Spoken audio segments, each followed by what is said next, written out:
हातिम और हमजा दोनों रहस्यमयी जंगल के सफर पर निकलने की तैयारी कर चुके थे। दोनों ही अपने अपने घोड़ों पर सवार होकर यमन से निकले। कई दिन सफर करने के बाद वह एक घने जंगल में पहुंचे। यह जंगल आम नहीं था। हवाओं में अजीब सी सरसराहट थी।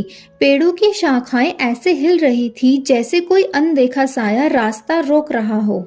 अचानक आगे से एक बुजुर्ग साधु दिखाई दिए। उनके हाथ में एक चमकदार छड़ी थी। उन्होंने हातिम को देखते हुए कहा, बेटा, क्या तुम वही हो जो 7 सवालों की जवाब की तलाश में आया है? हातिम ने अदब से सर झुकाया। जी बाबा, मैं वही हूँ। साधु ने गंभीर स्वर में कहा, पहला सवाल, सच्चाई का मायना।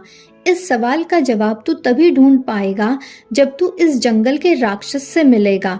लेकिन याद रखना, यह राक्षस तलवार से नहीं बल्कि तेरी नीयत से हराया जाएगा। हमजा डरते हुए बोला, राक्षस और नीयत, ये कैसी बात हुई? साधु मुस्कुराए और बोले, समझ ले बेटा, जादुई दुनिया में तलवार से ज्यादा ताकत नेक दिल की होती है। रात ढलते ही जंगल और गहरा हो गया। अचानक धरती कांपी और सामने 3 सर वाला राक्षस प्रकट हुआ। उसकी आंखों से आग निकल रही थी। उसने दहाड़ते हुए कहा, कौन है जो मेरे जंगल में आया है? हमजा ने तलवार खींचनी चाही मगर हातिम ने उसका हाथ रोक लिया। हातिम आगे बढ़ा और बोला, हम तेरे दुश्मन नहीं, हमें बस सच्चाई की तलाश करनी है। राक्षस हंसा और बोला, सच्चाई?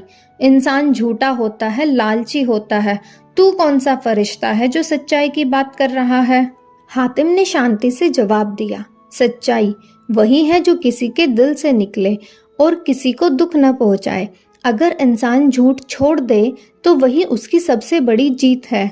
यह सुनकर राक्षस की आंखें बदलने लगी। उसका रूप धीरे धीरे धुएं में बदलकर गायब हो गया और जमीन पर एक चमकदार पत्थर रह गया जिस पर लिखा था, पहला जवाब, सच्चाई का असली मायना नेक नीयत और बेखौफ दिल में है।